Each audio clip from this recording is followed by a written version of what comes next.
I'm Craig. I'm American studying Russian. I know I haven't made a video in a long time. I've been very busy. In this video, I will be speaking English, and I want to share a learner's tip, which is why I started this channel in the first place. It was to help other learners because I learned from other learners what their different study methods were. So I thought it would be a great idea to actually start a channel and do that. Um, but I've been speaking Russian in a lot of my recent videos, and I haven't really been doing that.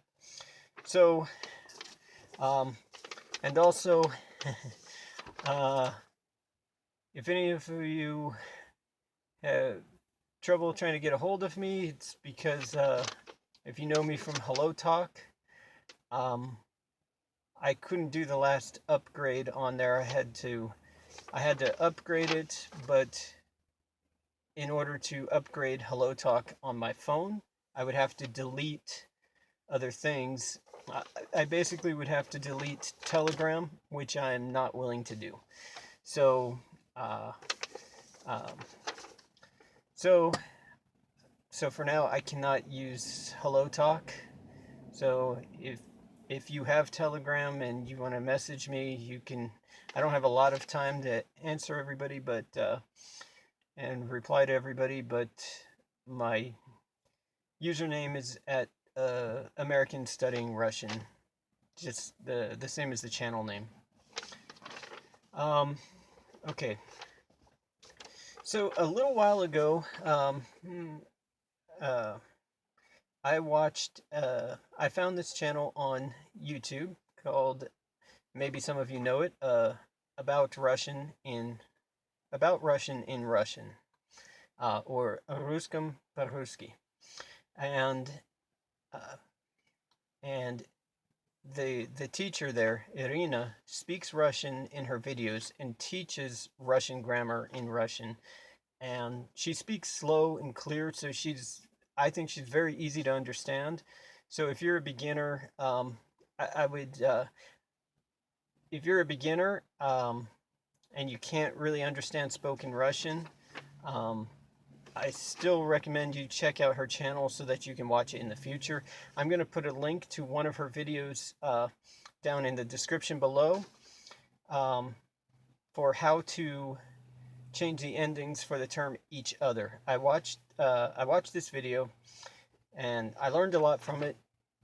And after I watched it later, I looked up this expression each other in Wiktionary in the search box in Wikislovar, which is ru.wiktionary.org, which it's all in Russian, but if you search for a Russian word there, you can scroll down until you find a table uh, to see all the different forms of that word.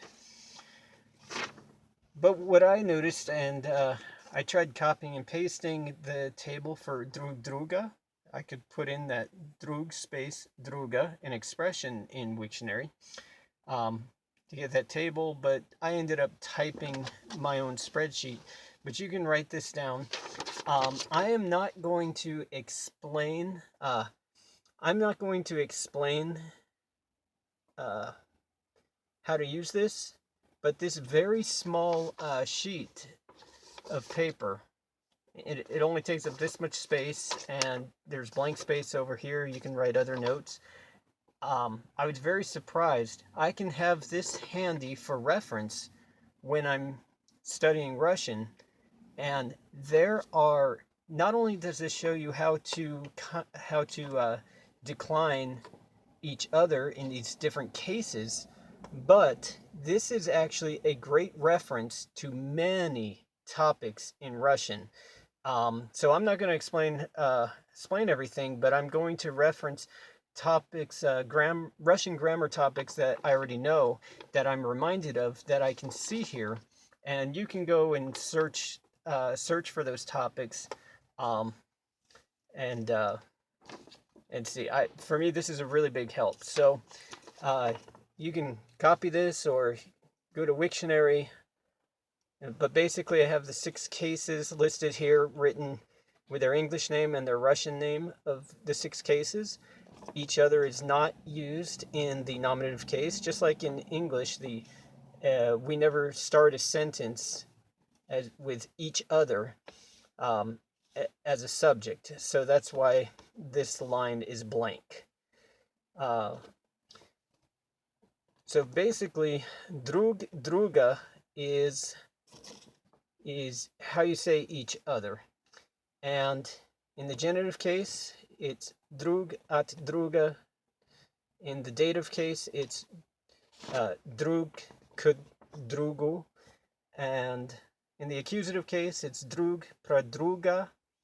In the instrumental case, it's drug z drugam. And in the prepositional, it's drug a drugia. Now, you may notice that there are, it's written two ways in most of these. It's written with the preposition and without the preposition.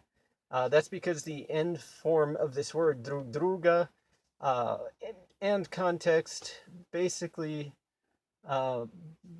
tells you don't have to say the preposition in these cases, but there's a reason why there's only one here, and that's a topic that you can look up. In the prepositional case, the preposition is always used. It's spoken or written, and that's why you can only say drug a drugia in that form. In the other forms, you can say the preposition, but it's not required. You don't have to. So that's one topic. These prepositions that are here, whoops, let's lower that. The prepositions that are here, let's see, I'm not going to hold that up the whole time, but you can look at it when you want. Okay, so the preposition for the genitive case, drug at druga. This preposition, ot, is always used with the genitive case form of the word. The dative case, k, is always used with the dative case. And the accusative case, pro is always used with, that's always used with the accusative case. And down here, prepositional, o, which means about, is always used with the prepositional case. So you have to change the next word into the prepositional case. Now you'll notice that I did not mention this preposition, s, in the instrumental case, because s is sometimes used with other cases. So sometimes it's used with genitive. I can't think of any others right now. So that's a topic you could search for, the different uses of the preposition s in the instrumental case or in other cases. But that's something I recognize there. Another thing, you'll notice that this is basically formed from the word drug. D-R-U-G, drug, which drug by itself just means friend. So druga, druga is something like friend from friend. Drug, because it ends in a consonant, is a masculine noun. So obviously this will show you how to decline. Just looking at this, you can see this can be a reminder every time you look at it of how to decline the noun drug, or other masculine nouns that end in a hard consonant decline this way, because the second time drug is written, it has an ending there. So you can see that. Another thing that you might notice is that drug, druga, the accusative form and the genitive form have the same endings, druga, and this does not always happen. The reason is a typical ending for after genitive case masculine nouns. But this doesn't always happen with accusative case nouns. And the reason that that it's the same here is because drug, friend, is an animate noun. And animate just means a living person, or when a person or animal is referred to and used in the accusative case, a masculine singular noun, its ending is different compared to if it was an inanimate noun. And the animate, accusative, masculine, singular nouns decline the same way as the genitive masculine case. So you have a reminder of that on this sheet. So some of these things I'm mentioning you may already know, and some of them maybe you don't know if you're new. I highly recommend either copying this or just getting this form somehow and using it for reference, because when you watch a video on YouTube about some Russian topic, maybe there will be an example somewhere in here. Now, another thing, I knew the word for about, o, was about, and it's used in the prepositional case. And I had learned that there's also another word for about, which is pro, but I hardly ever use it. And when I try to use it, I can never remember which case it's in. So for me, this is a great reminder having it here, because I know o is used with the prepositional case, but pro, because I know that they both mean about. Pro means about, o means about. There's two different ways of using that, but because I don't use pro, if I try to, I always second guess myself. I go, what pro? Wait a minute, which case does it go in? I can never remember. So now that I have this as a reference sheet, it's on here reminding me, oh, pro is used with the accusative case. And so that just helps me to remember. Another thing is and this is another personal thing, for when I was a beginner, I would get these words mixed up all the time, because drug and drugoi. Drug means friend, drugoi means other. And there's so many different forms of the word.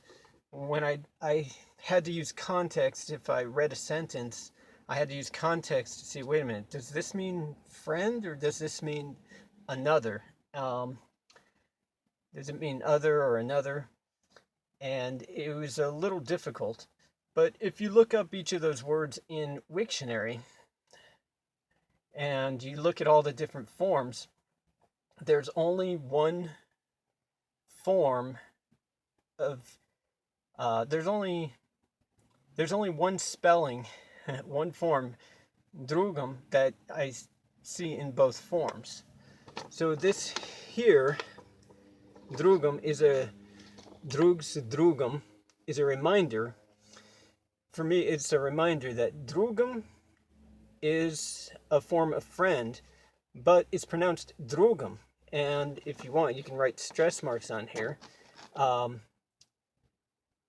The form of drugoi that is spelled the same way is pronounced drugom. And when so they sound very different. Other than that, there are no other similarities. It's a very different word. So if you have that problem mixing up those words, you can write stress marks on the vowel that's stressed, which is u, on all of these, and druga, drugu, drugum, drugya. But this is also a reminder to another topic, because drugum is stressed on the u. The o in drugam is not stressed, which is why it's pronounced more like drugam, because a stressed O is pronounced, the other word that means other in the instrumental case, drugom, is pronounced drugom. So even the sound is different. So drugom is a different word. So so here you have that can give you a reminder to another topic of how to pronounce the letter O when it's stressed or when it's not stressed. Also, pronunciation of voiced and unvoiced consonants, or muted, sometimes they're called muted consonants. Russian has, this word is de, er, u, ge. It ends in this, basically it's a G, drug, but when there are a few letters, even in English we have some of these. We don't have any rules pertaining to them, but even in English, the letter D, is a voiced sound of the letter T, T. T is basically D without voice, and D is the sound T using your voice box. So, but when a word like Drug ends in a voiced consonant, it will be pronounced as an unvoiced consonant. So this is not actually pronounced drug, it's pronounced druk, because a G and a K are a pair. A G is a voiced K, and a K is an unvoiced G. So hopefully that made sense, but you can look up voiced and unvoiced consonants in Russian. You can look up muted, I guess muted consonants is another term. I don't know if they call them unmuted. But I think that's about it. And I didn't mean for this video to be this long, but there you go. Until next time, I'm Craig. I'm American studying Russian. Пока-пока.